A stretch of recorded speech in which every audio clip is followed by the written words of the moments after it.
Olá, bom dia! Você está no canal Espiritualidade Anarquista. Hoje é sexta-feira, yes! E então a gente vai falar sobre o tema sexual. Sexual, né, na verdade. E aí nós estamos com esse cronograma, essa agenda, ao qual terça-feira a gente fala sobre espiritualidade, quinta-feira a gente fala de política e sexta-feira a gente fala sobre questões da sexualidade humana, que vai levar um período de tempo para a gente entender, afinal é um tema que está bastante recorrente atualmente, e então eu espero que vocês gostem. Hoje vamos ler o livro A Função do Orgasmo, de William Reich, e a importância desse livro para a vida de todo mundo, né? É um livro muito importante. Então, antes da gente começar, vocês viram que eu joguei o negocinho ali? Antes da gente começar, eu vou colocar a vinhetinha rápida e aí a gente já começa. Vamos lá.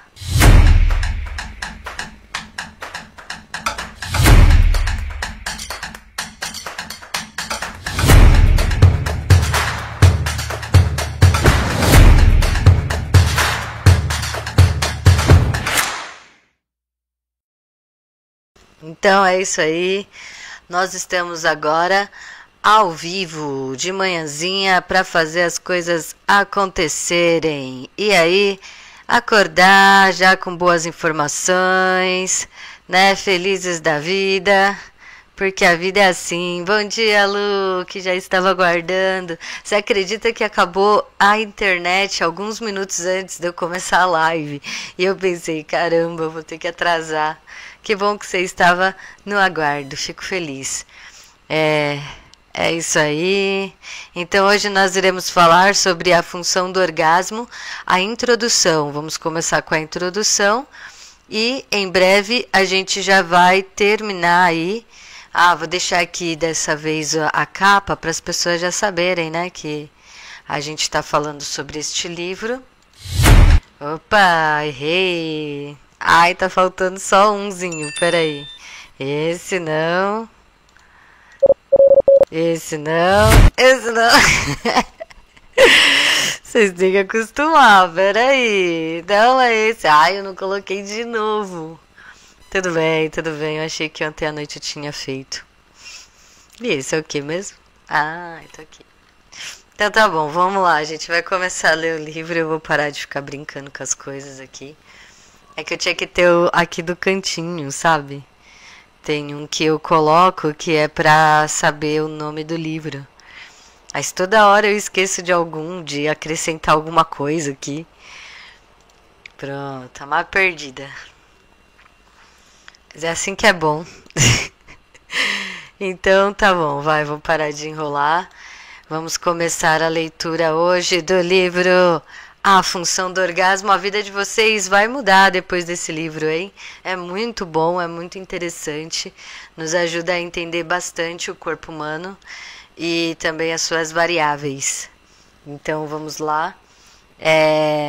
Hoje eu vou começar lendo a introdução do livro. Eu gosto de ler a introdução, os prefácios, essas coisas, para poder ter uma ideia do de quem é que está fazendo, né, a edição, como que pensa, e para a gente ter também uma base antes de começar a ler o William Reich, porque ele é bastante técnico. Tem coisas que eu não entendo muito ainda sobre biologia, né? Então é um livro bastante técnico, às vezes ele é meio confuso. Aí o que vai acontecer? Já que não vai dar para eu ficar parando, eu não sei, aí ou eu posso parando de ler, pesquisando na internet as coisas que ele fala pra gente entender de forma bem minuciosa, Ou a gente pode pular as partes mais técnicas e deixar o livro mais fluido. Vamos ver, vai depender da minha curiosidade, porque eu sou muito curiosa. Eu acho que eu vou querer ler de forma mais minuciosa. Então, vamos lá. William Reich é essa daqui, né? A capazinha ali que tá. A função do orgasmos. Problemas econômicos sexuais da energia biológica. Ó, já começa bom. Então, volume 1, a descoberta do orgônio. Né? Ela já começou. O Reich, né, tem essa ideia do orgônio, que é tipo, acho que uma energia sexual, algo assim, que aí fez com que as pessoas acreditassem que ele estava indo mais para uma ou pseudociência ou para uma questão mais esotérica, né? Mas, na verdade, o homem é um gênio, então vocês vão ver. O amor, o trabalho e o conhecimento são as fontes da nossa vida. Develam também. Peraí, rapidinho. Peraí, pronto.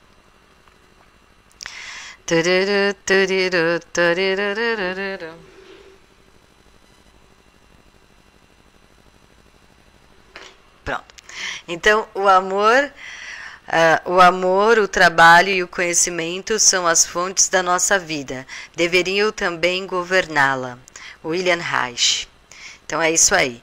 Nós estamos aqui no prefácio, a letra está bem fraquinha. Prefácio. Não, eu queria a introdução, né? Que eu saiba, tinha introdução antes. Acho que não. É isso aí. Como a gente... pela morte de William Reich... Prefácio, né? Pela morte do William Reich, a chaga emocional reivindicou seu mais ferrenho oponente. Através de toda a história, aqueles que foram destruídos pelos efeitos desse mal, especificamente humano, eram invariavelmente vítimas inocentes. Reich, entretanto, não se deixou vitimizar satisfatória. A base e o primeiro homem a estudar deliberadamente e a entender de maneira grau elevado satisfatório a base biológica desse... Então tá, ó, vamos lá, vai. Foi o primeiro homem a estudar deliberadamente e a entender a maneira satisfatória a base biológica desse suplício decorrente da supressão da vida de amor genital em grau elevado. Ao longo de toda a sua vida, visou a um método prático de combatê-lo. Nunca deixou de chamar a atenção para o fato de que chaga emocional era o único inimigo do homem que, a menos que fosse corretamente entendido e efetivamente combatido, tornaria impossível a eliminação da agonia da criança, do adolescente e das multidões de seres humanos biofísica e emocionalmente doentes. Consequentemente, quando também caiu vítima do mesmo mal, o fato não surpreendeu. Ele compreendera o risco que corria, e com a coragem de um verdadeiro cientista, se expusera aos seus efeitos destruidores, procurando, sem comprometer a verdade científica, encontrar um caminho fora da confusão legal na qual a chaga o tinha envolvido. Desde a morte de Reich, tem havido uma procura insistente dos seus escritos, o que indica fortemente que a chaga não alcançou seu objetivo, o encobrimento da verdade, as calúnias à sua pessoa, com vistas a descreditá-lo e assim desviar das suas significativas descobertas a atenção geral. Perderam algo, infelizmente não a totalidade do seu impacto, e agora se pode finalmente voltar a um desapaixonado exame de sua obra. A função do orgasmo. Foi o primeiro dos escritos de Reich a ser traduzido em inglês. Não é um manual, é mais uma biografia científica. Uma apresentação sistemática não poderia dar ao leitor uma ideia de como um problema e a sua solução levam ao outro. Nem mostraria que este trabalho não é para invenção e que cada uma das suas partes deve a sua existência ao desenvolvimento próprio da lógica científica. Que William Reich, que foi o instrumento dessa lógica, devesse morrer em uma penitenciária federal é chocante. Que aqueles que se importavam com o fato não pudessem prestar nenhuma ajuda, e que houvesse muitos que o compreendessem, mas não se importassem, é trágico. Já não é possível ficar de lado e dizer: perdoai-os, porque não sabem o que fazem. É tempo de todos sabermos... É tempo de encontrarmos um caminho para acabar com essa destruição da vida e do conhecimento da vida. Esse conhecimento existe e, com a publicação dos trabalhos de Reich, torna-se novamente acessível. Devemos aprender a tolerar a verdade. Devemos aprender a entender e a respeitar a função bioenergética da confusão orgástica. E devemos estudar para saber no que nos tornamos e o que fazemos quando essa função é contrariada e negada. Neste livro encontra-se o conhecimento e, nesse conhecimento, a esperança. Ai, meu Deus. Mary Reich's Trusts, The William Reich Infant Trusting Fund, de 1961, em Nova York. Ai, que pesado, né, gente? Que pesado, que triste. Exatamente, né? Porque o que acontece é que o Reich, ele era um biólogo, pesquisador, ele foi um pesquisador dos trabalhos de Freud, né? Então, ele era um dos alunos que ajudavam nas pesquisas, e o Freud, ele tinha tanto apreço pelo Reich que deu para ele a missão de fazer a pesquisa sobre orgasmo. E diferente do Freud, que sempre tentou ficar mais na parte mental, da psique, né, ali nas partes conceituais, o Reich não. O Reich, ele quis avançar para dentro da biologia e da sociologia, que automaticamente é política. Então ele misturou os três elementos. Isso, assim, é uma coisa muito genial, né? Mas também é uma coisa bastante complicada, porque para a ciência acaba ficando difícil, né, quando o cientista tem essa de falar com muitas linguagens. Então o Freud não queria adentrar na política. Mas o Reich percebe que é praticamente impossível falar de orgasmo e não falar da questão social. Então ele pega todas essas questões, enfrenta todo tipo de vilões por causa disso, né? A gente vai ver aqui. Esse livro é bastante intenso, tem bastante coisa para a gente ver sobre ele.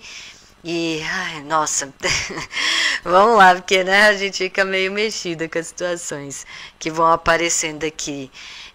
Prefácio à segunda edição. A descoberta do orgônio foi o resultado da firme aplicação do conceito da energia psíquica, inicialmente no campo da psiquiatria. O presente volume pode considerar-se como uma introdução extensiva ao recém-aberto campo da biofísica do orgônio. Os resultados da pesquisa biofísica e física desde 1934 foram apresentados em estudos especiais no International Journal for Sex, Economy and Organ Research, 1942 e 45. Em futuro próximo serão reunidos e publicados em um volume 2, sob o título de Câncer Biopathy.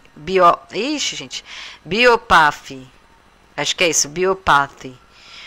Tem-se demonstrado claramente que o conhecimento das funções emocionais da energia biológica é indispensável para a compreensão de suas funções físicas e fisiológicas.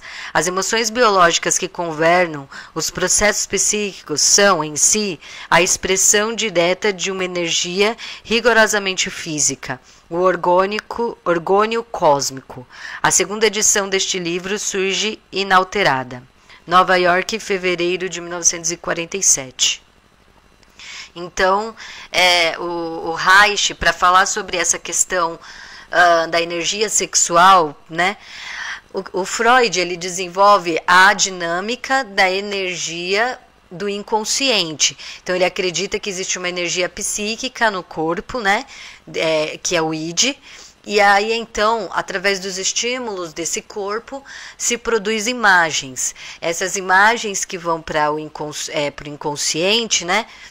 Essas informações que vão para o inconsciente se transformam em imagens para nós, né, em comunicação, e aí então vai para o consciente.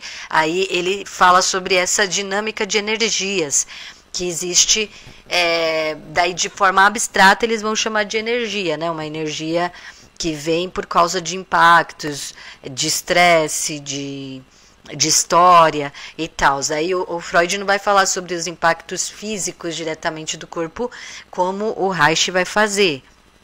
Por causa que o Reich ele era biólogo, ele tinha já essas formações. Introdução. Este livro compreende o meu trabalho médico e científico no organismo vivo ao longo dos últimos 20 anos. Não era, a princípio, destinado à publicação. Assim, não hesitarei em exprimir o que, no caso contrário, poderia ter omitido, com vistas e considerações materiais. A boa reputação no sentido geral da palavra e há algumas correntes do pensamento ainda indecisas.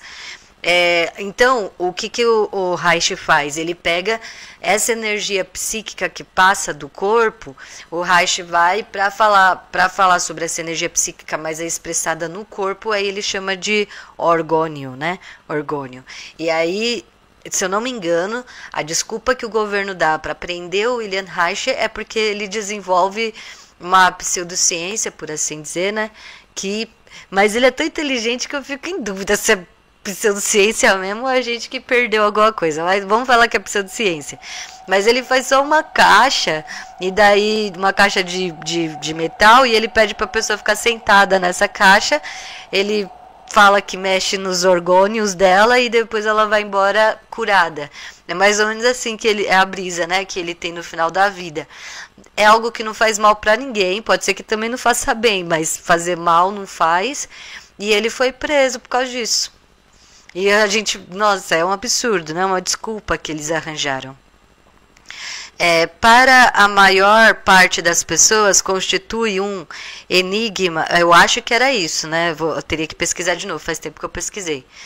Para a maior parte das pessoas constitui um enigma o fato de que eu possa trabalhar simultaneamente em disciplinas tão diferentes como psicologia profunda, sociologia, fisiologia e agora também biologia. Alguns psicanalistas desejam que eu volte à psicanálise.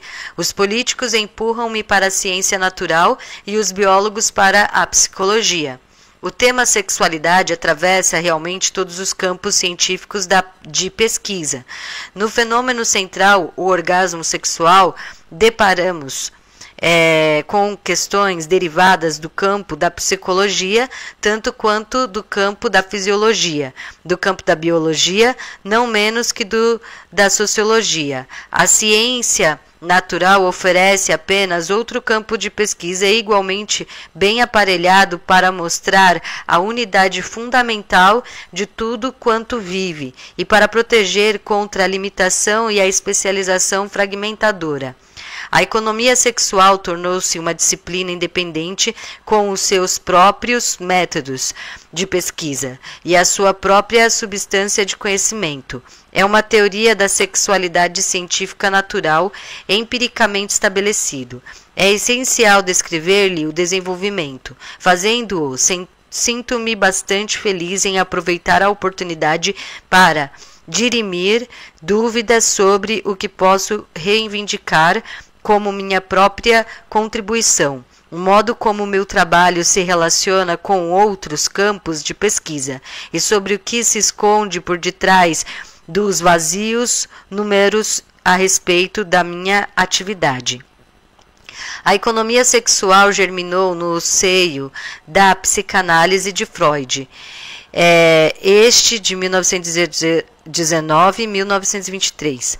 A sua separação material da matriz se deu por volta de 1928, mas até 1934 não se afastou da International Psychoanalytic Association. O presente volume é mais uma relação de fatos e conhecimentos do que um manual. Uma apresentação sistemática da maneira não poderia mostrar ao leitor como ao longo desses 20 anos se sucederam problemas e soluções. Nada foi inventado, tudo deve a sua existência ao notável desenvolvimento da lógica científica. Não há fala modéstia em dizer que me sinto meramente como o instrumento dessa lógica. Então aqui eu gosto desses pensadores que eles estão sempre falando: estou a favor da verdade, eu estou a favor da pesquisa, né? Eu estou a favor de fazer as coisas do jeito certo. Eu adoro isso, né? Ontem no Summer Hill teve muito isso. Também teve isso no... qual que era no livro que falou da teosofia, né? Então, da teosofia falou muito isso também. Aí eu já gostei. Vamos ver como é que vai ser. Agora também tô falando que tá a favor da verdade. Então, se a pessoa tá a favor da verdade, né, gente? É muito importante, muito importante. Cadê aqui? O método funcional de pesquisa atua como uma bússola em uma região estranha. Não conheço nenhuma prova mais clara da validade da teoria da economia sexual do que a circunstância de que a potência orgástica, descoberta em 1922, elemento mais importante da economia sexual, levou à descoberta do reflexo orgástico, de 1935, e da radiação orgonal, de 1939. Esta lógica inerente ao desenvolvimento da economia sexual é o seu ponto de apoio em uma confusão de opiniões. É a sua cidadela na luta contra o mal-entendido e na solução de dúvidas graves, em um momento em que a confusão ameaça abafar o pensamento claro. Então imagina, para poder chegar e falar sobre Reich, assim, teria que estudar esse processo, né? Então ele fala, ó, que primeiro veio a descoberta de 1922, né, do elemento mais importante da economia sexual, que é o orgônio, né, potência orgástica. Depois veio o reflexo orgástico em 1935, depois de muita pesquisa, é isso que ele está falando, né? E depois de muita pesquisa, em 1939 veio a radiação orgonal.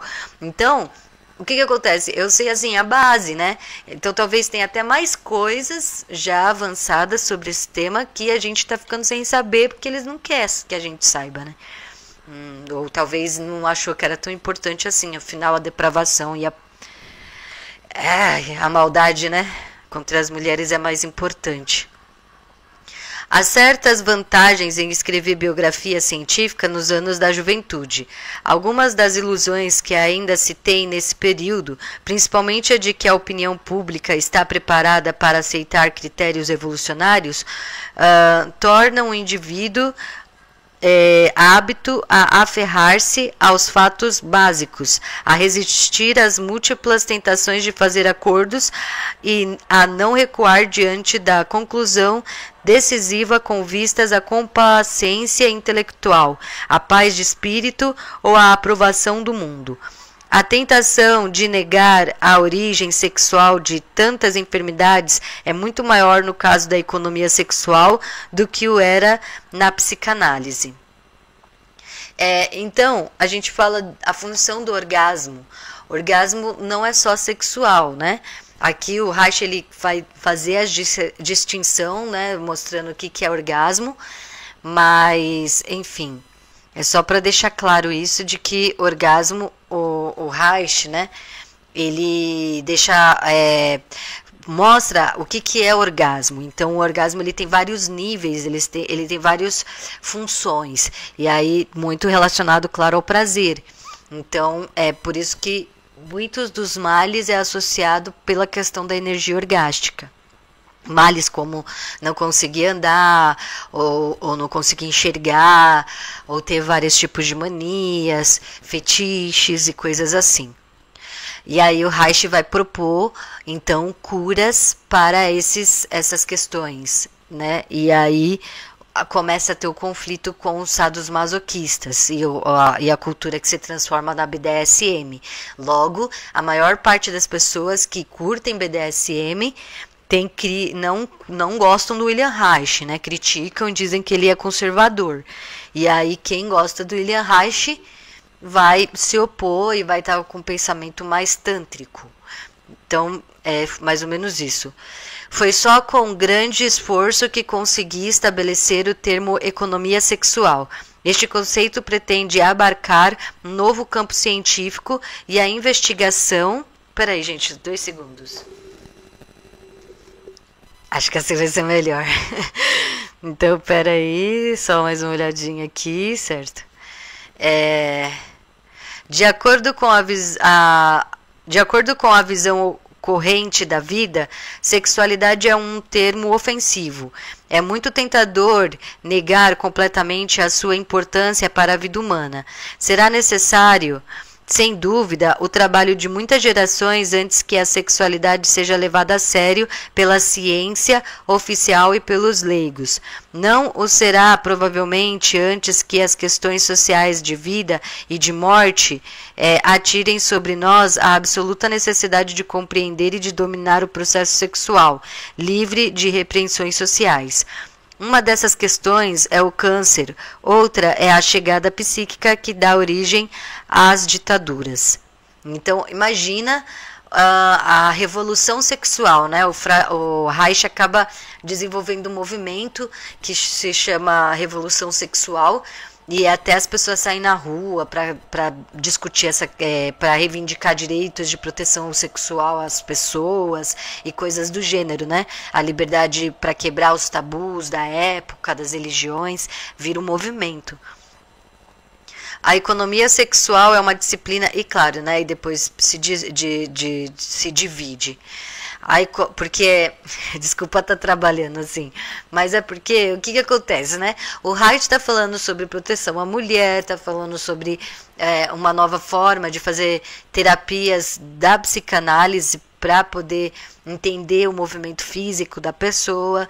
E aí o que as pessoas que começam, os homens, né, da elite, começam a estudar William Reich para poder colocar nas suas violências contra as mulheres, o trabalho dele, desenvolve técnicas de tocar no corpo, né, desenvolve formas de abusar dessas pessoas através do discurso do Reich, né, através dos estudos do Reich, como fizeram também com o do Freud, né? Então, essa é a questão, se divide por causa disso.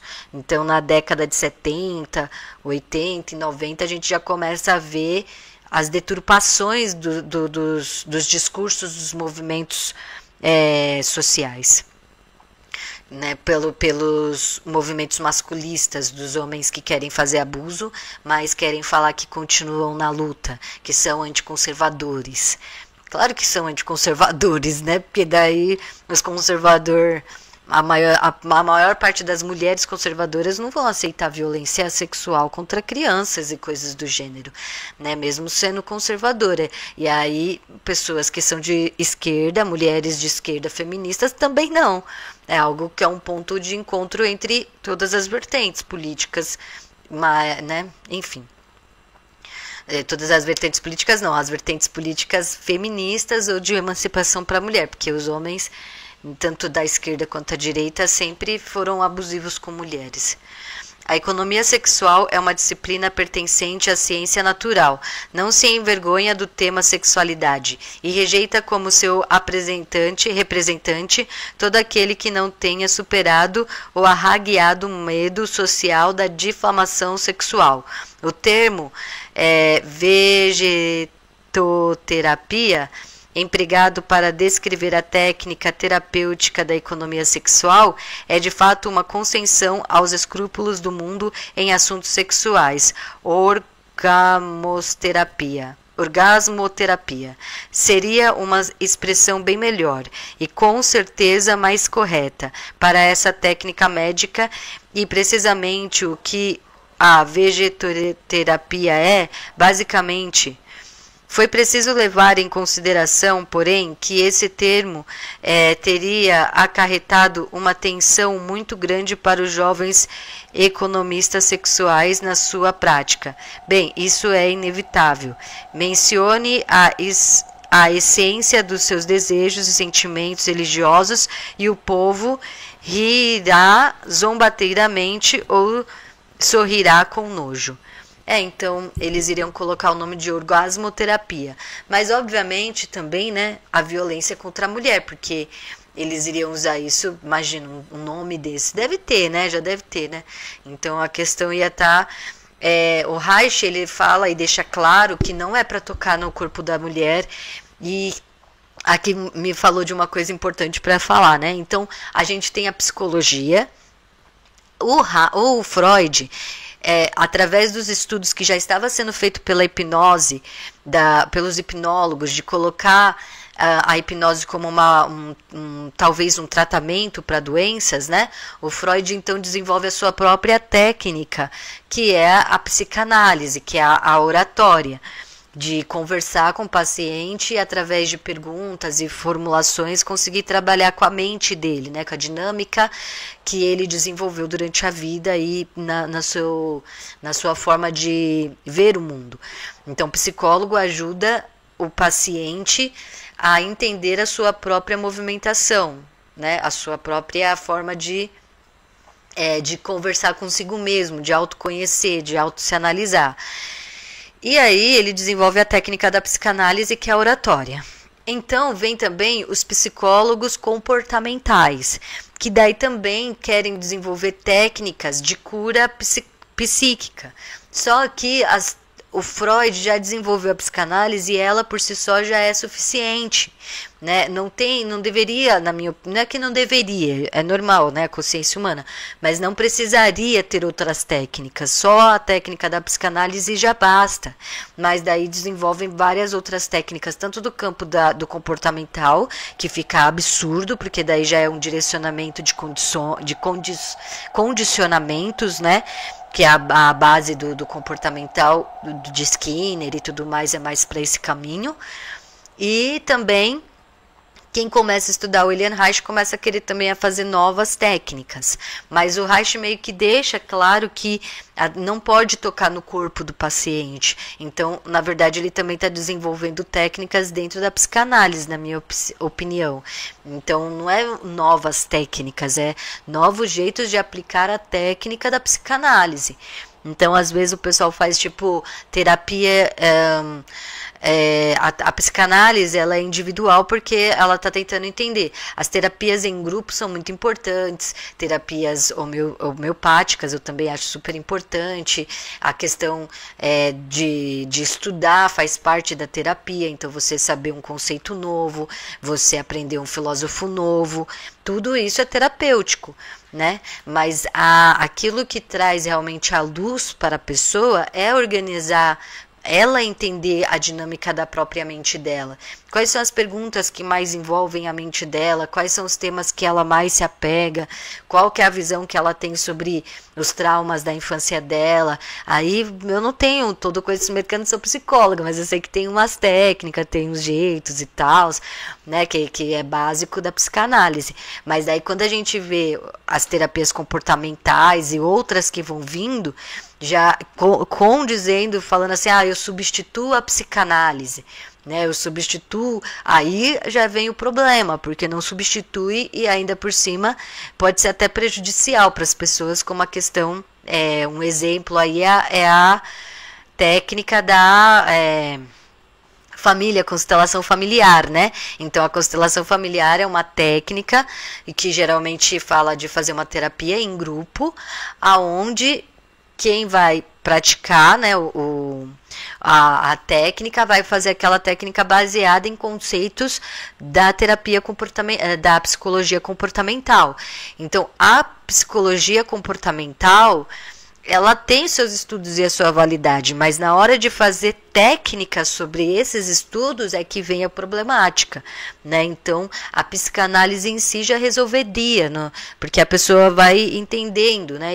E um bom psicólogo é aquele que vai também oferecendo estudo, pesquisa, para que o paciente também possa evoluir nessa parte. Mais ou menos isso que eu penso, né? Essa é a minha visão. Então, vamos lá.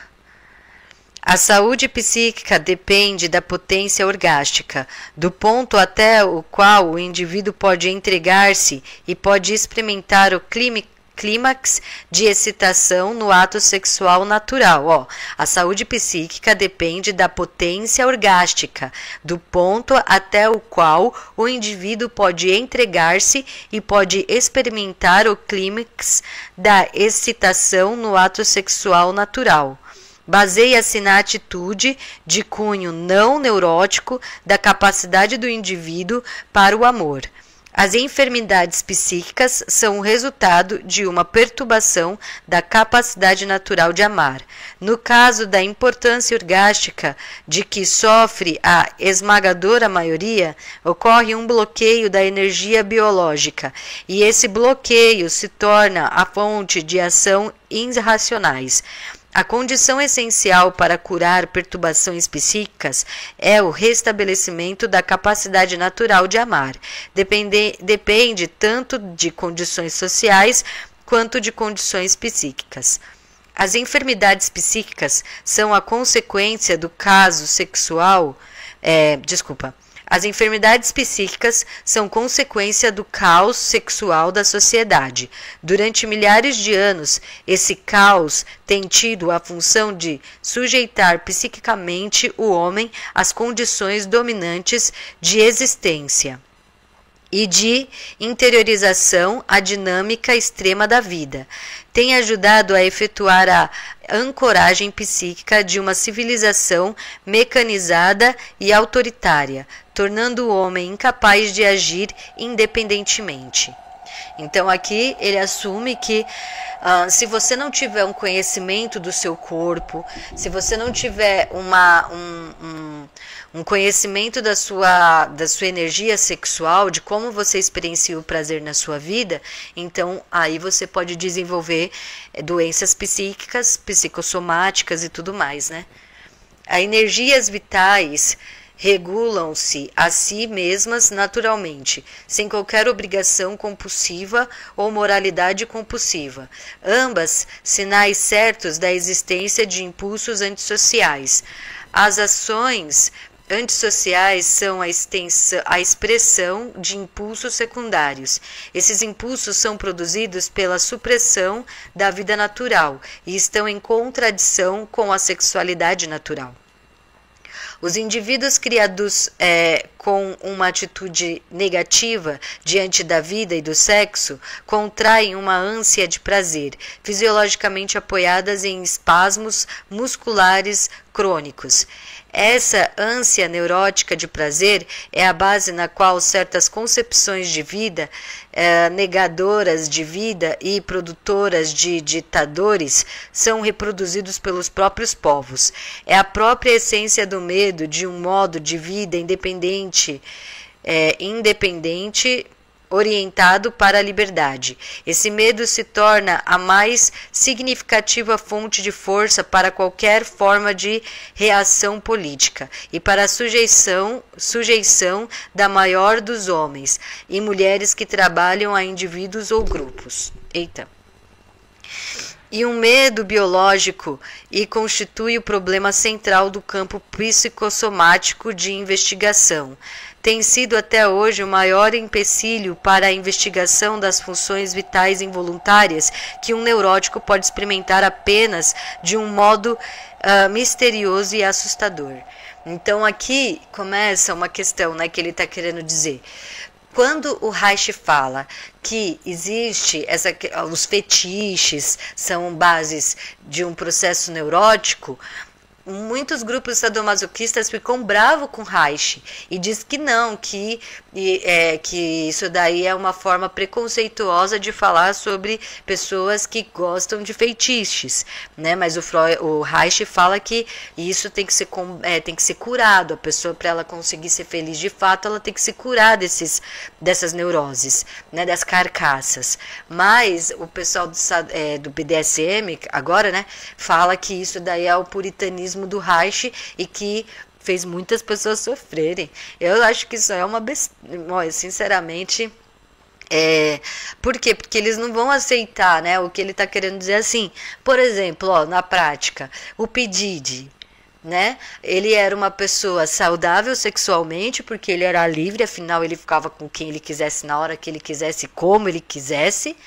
Ou ele é um cara extremamente neurótico, com problemas sexuais absurdos, né? E aí, por causa dele não conseguir realmente desenvolver a sua capacidade sexual, ele acabou desenvolvendo essas violências, essa forma de ver o mundo, ao qual oprime as mulheres, oprime os outros corpos. Será que ele está sentindo dentro de si realmente toda a potência sexual?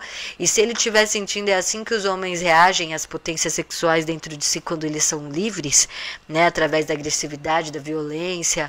Então, o Reich vai falar que ele não é bem sucedido sexualmente. Na verdade, ele está com problemas sérios de socialização sexual, de economia sexual e tudo mais. E aí não é que ele agora tem outros grupos que vêm, que fica muito bravo com Reich, porque Reich, né, toca na ferida e fala que eles são os bandos de problemático. Algo que não acontecia antes, e aí vem certos pensadores que começam a criticar o Reich, falando que não, que é normal uma criança, por exemplo, ter energia sexual e querer expressar isso com um adulto, né? Vai começar a ter pensadores que vão começar a falar isso, né? E que, na verdade, chegam a dizer que os traumas fazem bem, né? Porque faz parte da evolução do ser humano. Eles começam a fazer discursos assim, e muito por causa do que o Reich falava. Eles vieram, estudavam o Reich, não aceitavam o que o Reich estava falando, que era para os homens pararem de oprimir, né? E aí os homens ricos, elite, que tem nome, né? Que a gente dá nome, a gente estuda eles até hoje. E aí o que acontece? Né? Eles vão falar que o Reich é um louco, e até o ponto de colocar ele na cadeia. Foi isso. Né? Então, a estrutura do caráter, e é assustador, porque como se desenvolve as neuroses, é assustador o que aconteceu. A gente não imagina nem o que aconteceu de fato já dentro dessas mansões, a gente só ficou sabendo do superficial, né? Ainda assim foi só o superficial. Os bastidores, geralmente os bastidores é completamente diferente até do que vem para a mídia. Então imagina as perversidades que esses homens fazem.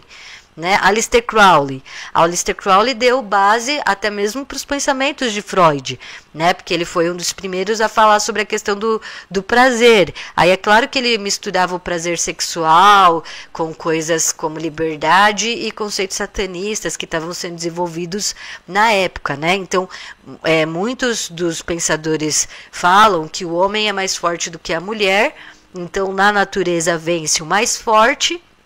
E aí a mulher tem que se sujeitar e pronto, né? Porque a natureza é assim. É claro que é totalmente distorcida essa visão, porque na natureza não vence quem é o mais forte, mas sim aquele que tem a melhor forma de sobrevivência. Pode ser pela inteligência ou pode ser pela força, indiferente. E também porque a gente é seres civilizados, a gente pode pensar sobre as coisas que a gente faz, né? Nós não somos animais do jeito dos outros animais. Enfim, isso é viver em sociedade civilizada. Aí o Freud se alimenta dos conceitos de Aleister Crowley sobre a questão do prazer e de como que a gente divide esses prazeres, dessa energia. Só que quem vai falar mesmo contra os abusos dos homens, né, sobre os outros corpos, né, e sobre já o desenvolvimento da pornografia, contra tudo isso, é o Reich. Ele pega mesmo. E é até surpreendente que ele tenha conseguido ficar tanto tempo nas academias, né? A estrutura do caráter do homem moderno, que reflete uma cultura patriarcal e autoritária de 6.000 anos, é tipificada por um encouraçamento do caráter contra a sua própria natureza interior e contra a miséria social que o rodeia.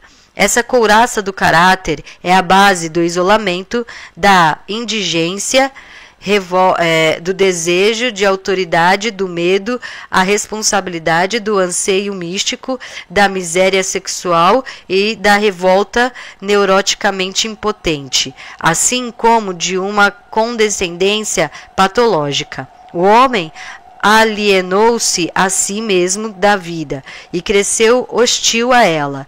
Essa alienação não é de origem biológica, mas socioeconômica. Não se encontra no estágio da história humana anteriores ao desenvolvimento do patriarcado. O prazer natural do trabalho e da atividade tem sido substituído pelo dever compulsivo. A estrutura média da maioria das pessoas transformou-se em uma estrutura marcada pela impotência e pelo medo à vida. Essa estrutura distorcida não apenas constitui a base psicológica das ditaduras partidárias, torna possível a essa ditadura o justificar-se e evidenciando certas atitudes humanas como a irresponsabilidade e a infantilidade. A catástrofe internacional que estamos vivendo é a consequência última dessa alienação da vida. A formação da massa no sentido de serem cegamente obedientes à autoridade se deve não ao amor parental, mas à autoridade da família. A supressão da sexualidade nas crianças pequenas e nos adolescentes é a principal maneira de conseguir essa obediência. Então, quando, por exemplo, uma criança está curiosa sobre alguma coisa e começa a mexer em algo que ela não deve, ela toma um tapa da mãe dela ou do pai dela na mão. Isso assusta ela. Então, é isso que ele está querendo dizer sobre reprimir essas funções orgásticas nas crianças, né? Pelo amor de Deus do céu. A função do orgasmo, o prazer, né, da curiosidade, né? No campo, pelo menos é assim que eu entendo, né? Cadê? A destruição da vida por educação corretiva. Ah, tá. Natureza e cultura instintivo. Não. Natureza e cultura, instinto e moralidade, sexualidade e realização tornam-se incompatíveis como resultado da cisão na estrutura humana. A unidade e congruência da cultura e natureza, trabalho e amor, moralidade e sexualidade, desejada desde tempos imemoráveis. Continuará a ser um dos sonhos enquanto o homem continua a coordenar a exigência biológica da satisfação sexual natural, orgástica. A democracia verdadeira e a liberdade baseada na consciência e responsabilidade estão também condenadas a permanecer como uma ilusão até que essa exigência seja satisfeita. Uma sugestão sem remédio às condições sociais caóticas continuará a caracterizar a existência humana. Prevalecerá a destruição da vida pela educação corretiva e pela guerra. No campo da psicoterapia, desenvolvia a técnica vegetoterapia de análise do caráter. O seu princípio básico é o restabelecimento da modalidade biopsíquica, através da anulação da rigidez, encoraçamento do caráter e da musculatura. Essa técnica de tratamento das neuroses foi experimentalmente confirmada pela descoberta da natureza biolética da sexualidade e da angústia da sexualidade e angústia das funções do orgasmo, vivo que operam em direções opostas, expansões agradável e contração angustiante. A formulação do orgasmo, que está na base da psíquica econômica sexual, é a seguinte: tensão mecânica, carga bioelétrica, descarga bioelétrica, relaxação mecânica. Então, esse processo aqui é o processo orgástico. Então, a tensão orgástica é a seguinte: tensão mecânica, então geralmente causada por fricção, né, no caso do orgasmo sexual. Aí, carga bioelétrica, então vem uma energia muito forte que é estimulada pelo sangue, pela corrente sanguínea, pelo movimento dos músculos, né, e por outros fenômenos do corpo. Descarga bioelétrica, então chega a um ponto que o músculo se contrai tanto e relaxa tanto que ele faz o processo do orgasmo, que é uma tensão seguida de um relaxamento forte, né? Isso é uma mecânica. Esta provou ser a fórmula do fundamento da vida como tal. Levou à investigação. Então a ciência trabalha com o que é óbvio, né? Experimental da organização da vida, a partir da matéria não viva. Levou à pesquisa experimental do bion e, mais recentemente, a descoberta da radiação orgonal. A pesquisa no campo da sexualidade e do bions abriu novos caminhos para o problema do câncer e de um sem número de outras perturbações da vida vegetativa. Então, o Reich, né, em muitos momentos, ele diz que o bion, que seria esse orgônico, né, orgônio e tal, podia curar até o câncer ou evitar o câncer. Então, aí começa a ficar bem interessante, né, caramba? Essas promessas, né, de cura de câncer, essas coisas são complicadas, mas aqui ele está dizendo que ele viu em laboratório os górnios e tal, através dos protozoários. Veja, é muito louco. Vamos ver, né? Por isso que eu tô achando que eu vou querer fazer uma pesquisa mais... Oi! A Lu tava cuidando da minha gatinha. Aê, Lu. É importante. Deixa eu ver o quanto que já tem aqui de vídeo, porque eu fiquei muito tempo falando e já tenho o quê? É sério? Não, ai que susto. Tem 52 minutos, 52, tá bom. Então eu queria terminar a introdução hoje, mas já tá um... Vai, eu vou ficar mais um tempinho, porque daí eu consigo terminar a introdução hoje. A causa imediata de muitos... Cadê? Então, assim, então ele fazia essas promessas, né? Ele começa a fazer essas promessas futuramente. De que pode curar, então, a certas enfermidades com essa nova pesquisa dos bions, né? A causa imediata de muitos males assoladores pode ser determinada pelo fato de que o homem é a única espécie que não satisfaz a lei natural da sexualidade. Há monte de milhões de pessoas na guerra e o resultado de manifesta negação social da vida. Essa negação, por uma vez, é expressão e consequência de perturbações psíquicas e somáticas da atividade vital. O processo sexual, o processo expansivo do prazer biológico e o processo vital produtivo por si. Isso quer dizer muito ao mesmo tempo e parece quase simples demais. Essa simplicidade contribui o segredo que alguns percebem no meu trabalho. Quero tentar descrever como foram resolvidas as dificuldades que impediram até agora uma compreensão humana deveras desses problemas.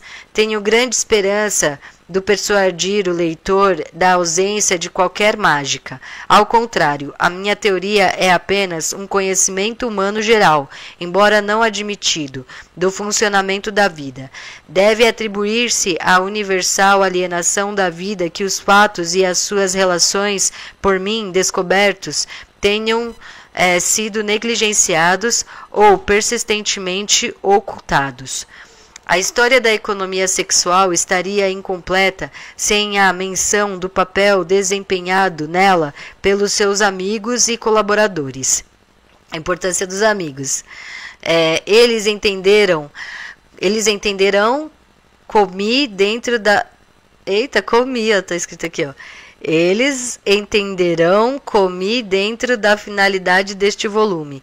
Tenho de abster-me de prestar a devida consideração às suas realizações. Posso afirmar a quem quer que haja lutado e frequentemente sofrido pela economia sexual que sem os seus esforços o total desenvolvimento da teoria não teria sido possível. Essa apresentação da economia sexual decorre exclusivamente da perspectiva das condições europeias que levaram à catástrofe. A vitória das ditaduras deve ser atribuída a enfermidades psíquicas das massas europeias, que não foram capazes de controlar qualquer das formas da democracia, nem econômica, nem social, nem psicologicamente.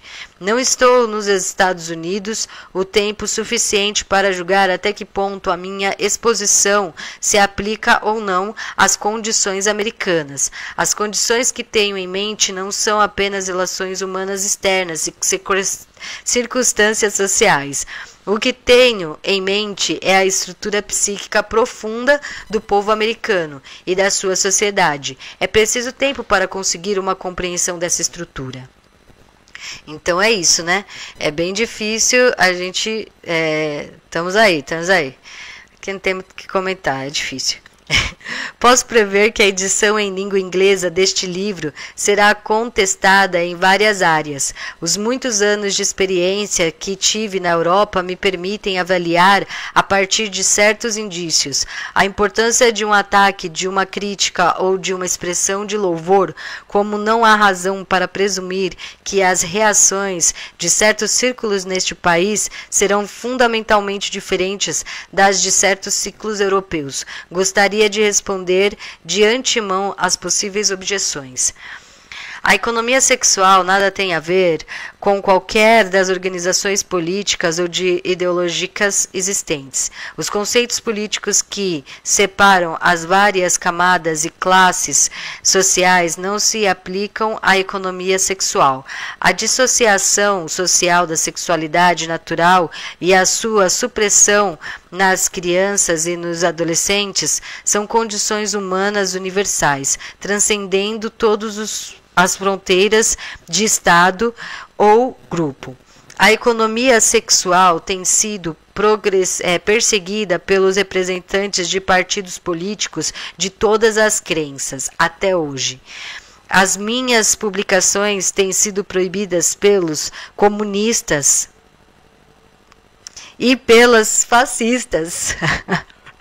Têm sido atacadas e denunciadas pelas autoridades políticas e pelos socialistas e liberais burgueses. Por outro lado, tem encontrado reconhecimento e respeito em todas as camadas e círculos da população. A elucidação da função dos orgasmos, particularmente, foi bem recebido pelos grupos científicos profissionais e políticos culturais de todos os tipos. Então, gente, ficar nessa coisa de direita e esquerda só faz você ficar longe da comunidade.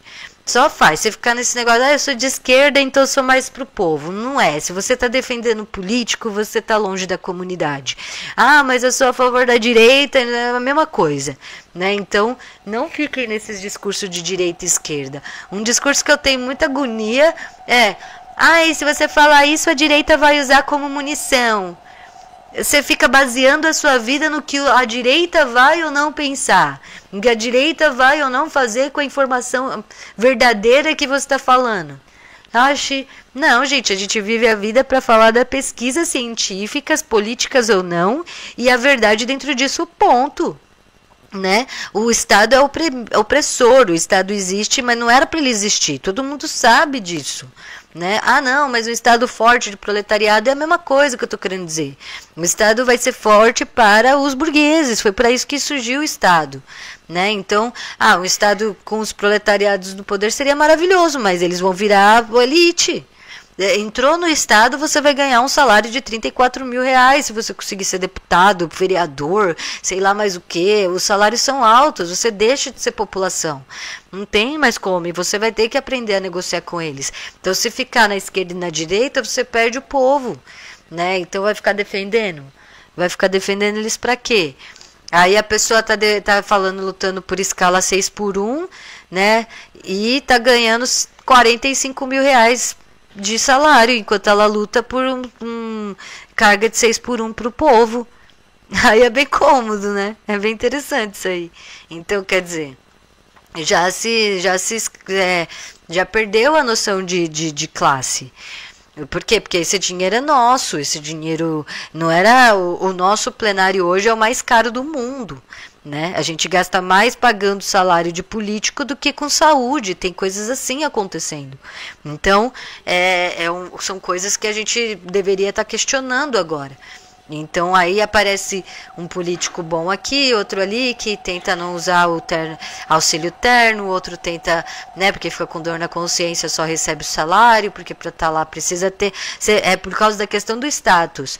Não tem como você ser um político se você não tiver status. Então você tem que receber esse valor alto, né, para você poder fazer campanha e se manter ali. Então, só que aí, mas aí se ninguém for para lá, ninguém for lutar de esquerda, o que vai acontecer? Não vai acontecer isso aí, entendeu? Vai ter gente de esquerda lá, eles sempre vão arranjar.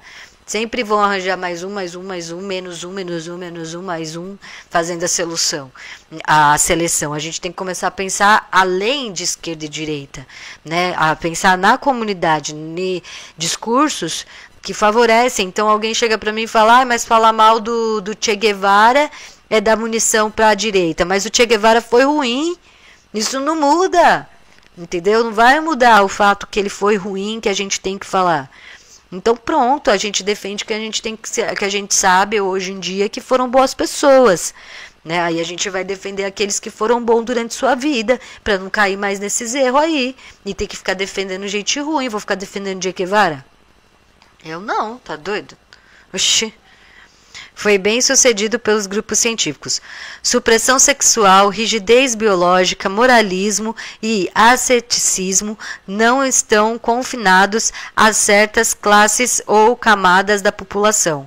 Encontram-se em toda parte. Sei de clérigos que aceitam de boa vontade a distinção entre sexualidade natural e inatural, e que admitem a ideia científica de que há um paralelo entre o conceito de Deus e eu já confundi as leituras, de Deus e a lei da natureza. E sei de outros clérigos que consideram a elucidação e a compreensão concreta da sexualidade da criança e do adolescente como uma ameaça para a existência da Igreja e que por isso tomam medidas rigorosas para combatê-las. Aplausos e ódio citam a mesma ideologia em sua defesa. Liberalismo e democracia sentiram-se tão ameaçados como a ditadura do proletariado e honra do socialismo, tanto como a honra da mulher alemã. Na realidade, só uma atitude, só uma classe de ordem social e moral é ameaçada pela elucidação do funcionamento da vida, e é o regime autoritário, ditatorial de qualquer espécie que procure, através de uma moralidade compulsiva e de um trabalho compulsivo, destruir a descendência espontânea e a autorregulagem das energias vitais. Então, quando Freud começa a falar sobre as crianças e o desenvolvimento do prazer da criança, já começam que daí seria a origem do erótico, origem do sexual, começam a falar para o Freud, né, que ele era um pervertido por estar falando aquelas coisas das crianças, né? Tipo assim, a ereção de um, né, de uma, enfim, eu não quero falar termos aqui porque não dá boi para coisa errada, né, coisa ruim. Mas a criança, ela também tem músculos e esses músculos estão em desenvolvimento orgástico, porque orgástico é todo aquele movimento de tensão e relaxamento que a gente recebe do corpo. Então, quando a gente come, a gente mastiga, aí já começa a ter movimentos orgásticos no corpo. Aí depois holísticos, né? Depois você joga, holístico não, oscilantes, aí você engole a comida e aí dentro do processo do estômago e tudo mais já vai também produzir movimentos orgásticos.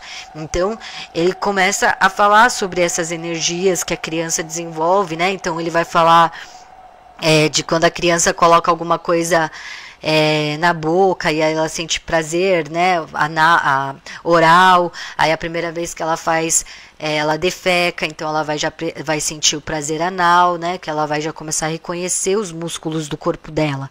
Então, uma criança que está saudável, ela vai começar a ter percepções da vida através do seu corpo. Então, dos estímulos que o seu corpo vai fazendo. E essas primeiras impressões, essas primeiras vivências e como que ela está recebendo comunicações sobre isso. Por exemplo, se a criança fez cocô, acontece, né? E a mãe briga com ela porque ela sujou o berço. Né, um bebê não tem culpa de sujar o berço quando ele é bebezinho, mas a mãe briga mesmo assim, ou o pai. Mesmo que não bata, só o grito, né, só a tensão que o bebê sofre, ele começa já a associar que pode ter sido por causa de algo novo que ele fez, né, ou de algo que ele está aprendendo ali. Então aí começam a surgir as experiências e como que isso vai influenciar na sua perspectiva do prazer do seu próprio corpo. Então, se uma criança, muitas vezes a mãe briga porque ela faz cocô, ou o pai, né, é capaz dela querer reprimir o ato de defecar. E aí, nessa que ela reprime o ato de defecar, ela começa a ter doenças, né, ela acaba tendo infecção, acaba tendo problemas por causa de uma situação que ocorreu no psíquico dela, por repreensões ou por uma atitude que veio de fora. Às vezes a criança nem foi, por exemplo, ela fez a necessidade fisiológica e aí ela mesma se assustou, ela mesma ficou com raiva dela ou sentiu agonia, ela não gostou da experiência. Aí ela acaba, mesmo ela, desenvolvendo de não fazer de novo, né, não defecar de novo, porque aquela situação foi horrível. E aí ela, por ela mesma, acaba criando uma neurose devido à experiência que ela teve com o próprio corpo e como que ela tirou, né, as conclusões disso. Então a mania, a erotização, os traumas, tudo isso é muito complexo, né? É difícil você saber a origem de um trauma, é difícil você saber a origem de uma, né, dos aspectos. Só que aí os conservadores não queriam nem que se tocasse nesse assunto de prazer sexual de criança ou algo assim, né? Mas não é. Mas daí o que acontece? Os filhos da mãe, burgueses, vendo que o Reich estava fazendo uma revolução sexual, começaram a inventar discursos que parecia progressistas, mas na verdade estavam criticando o Reich e falando assim, então se existe energia sexual da criança, um adulto pode consentir ficar com uma criança, desde que esse adulto respeite o corpo da criança. Olha que absurdo, né? Esse é o novo discurso dos pedo, né? Então o Reich vai falar que não, né, que não é o Reich ou o Freud vai falar que não é bem assim, né? Não é tipo a criança, ela tá em desenvolvimento, como a gente viu em Summerhill. Então a energia sexual da criança não é a mesma coisa de um adulto, né? E não é para ser estimulado algo do gênero, é para deixar naturalmente, né? Aí tem o micropoder, né? Esse homem aí que fala do micropoder, ele não estava falando para combater o micropoder, ele estava dizendo que o micropoder é existente na sociedade, que ela que faz a moral social de uma cultura, né? Então, o que ele quer dizer? Que tudo bem ter um micropoder, é só você saber o poder direito com as crianças, entendeu? Ele já começa a ter uma indução para outro caminho, né?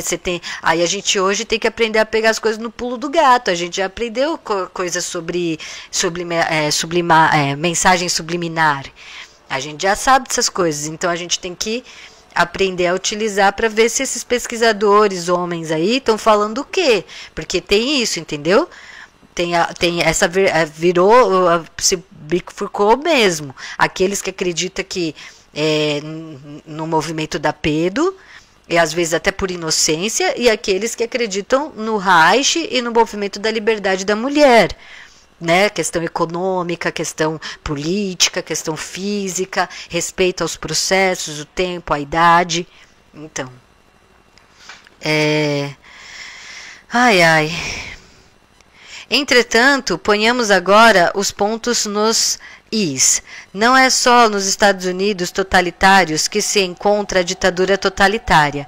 Esta se encontra na igreja, tanto quanto nas instituições acadêmicas, entre os comunistas, tanto quanto nos governos parlamentares. É uma tendência humana universal, cansada pela supressão da vida. A educação autoritária constitui a base psicológica das massas, causadas pela supressão da vida. A educação autoritária contribui à base psicológica das massas populares de todas as ações para a aceitação e o estabelecimento das ditaduras. Os seus elementos básicos são a mistificação do processo vital, um concreto desamparo de caráter material e social, o medo de assumir a responsabilidade de orientar a própria vida e por isso o desejo mais ou menos forte de uma segurança ilusória e de autoridade ativa ou passiva. A verdadeira e secular luta pela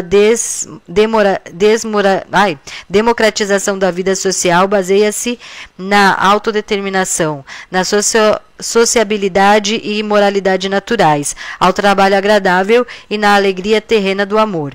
Encara qualquer ilusão como um perigo. Por isso, não somente não temerás a compreensão natural e científica da vida, mas dela servirá para dominar os problemas decisivos para o desenvolvimento da estrutura humana, de forma não ilusória, mas científica e prática. Tem havido esforço em toda parte no sentido de transformar a democracia formal em uma autêntica democracia de todos os homens e mulheres que trabalham em uma democracia do trabalho, adaptadas à organização natural do processo de trabalho. Veja a diferença do texto de quando a pessoa está com consciência de classe sexual e de quando ela não tem consciência de classe sexual. Aqui, você vê que ele fala homens e mulheres, né? No outro livro do Summerhill é homem, como se a mulher não existisse. Não estou falando que ele é machista ou que ele faz coisa ruim, né? Quem escreveu a edição. Mas que a gente pega no pulo do gato, a gente pega, né? Ai, gente, eu acho que já foi bastante mesmo. Não vai dar para eu terminar a introdução hoje. Então, eu vou fazer a introdução parte 2 na próxima semana, porque já passou muito do horário, né? Fica muito extenso. E é isso aí. Vamos trabalhando em prol dessa discussão sobre a sexualidade humana e vamos ver a realidade, gente. Isso aqui ajuda a vida, entendeu? O que vai acontecer? Vocês vão entender melhor o seu corpo e aí vocês vão sentir mais prazer. Não é uma coisa ótima sentir mais prazer? Em vez de ficar sempre em volta dos pensadores aí masculinistas. Então é muito importante, se a pessoa tem consciência de classe sexual, ela sempre vai falar mulheres e homens, ou homens e mulheres. Se a pessoa não tem consciência de classe sexual, ela vai ficar falando homem, né, como se homem definisse toda a humanidade. São as coisas que a gente vai vendo aí. E é isso então, daqui a pouco eu volto meio-dia para falar sobre a questão da sexualidade humana. E é isso aí. O material vai ficar aí um dia. Eu estou viva. Enquanto eu estiver viva, eu estou fazendo som. Então aproveita. Aproveita, Ari. Até mais, gente. E até daqui a pouco. Tchau, tchau.